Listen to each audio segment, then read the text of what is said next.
السلام عليكم، تحياتي للمشاهدين الكرام.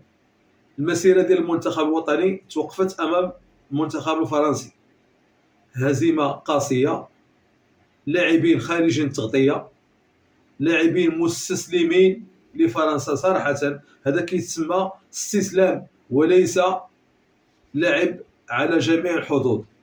مع الأسف الشديد إلا كان شي اتفاقيات كيتجبدوا وكنخليو فرنسا تربح بهذه الطريقه هذه، حنا شعب ما عندناش نبقاو نمرضوا نتعصبوا وطلع لنا الدم.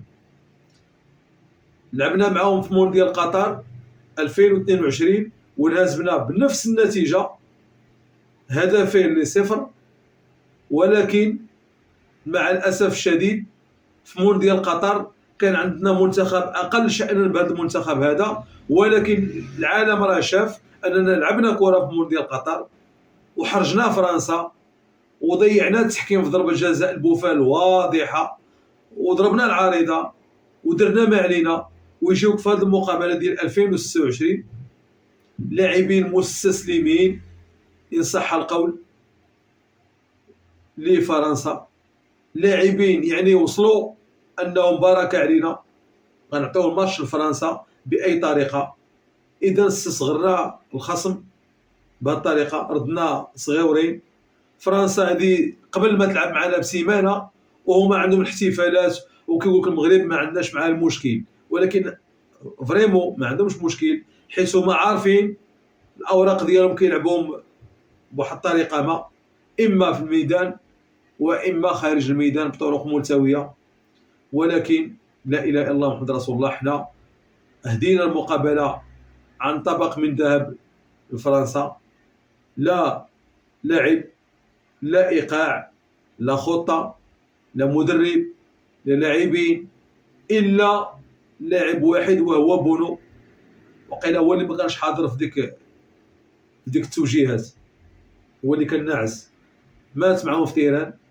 واللاعبين الاخرين راكم شفتوا اللعب ديالهم والطريقه كي كانت، يعني بصحه وراحه فرنسا. من حقهم تربحوا ومن حقكم تحتفلوا، هذا يعني عادي. ولكن حنا من حقنا نعاتبوا ومن حقنا ننتقدوا ومن حقنا ما يعجبناش الحال اللي ديما تجيبوها لفرنسا وتعطيوها الماتش. علاش؟ ما نعرف. الا كان شي ضغوطات قولوها للشعب، اننا لا يكلف الله نفسها.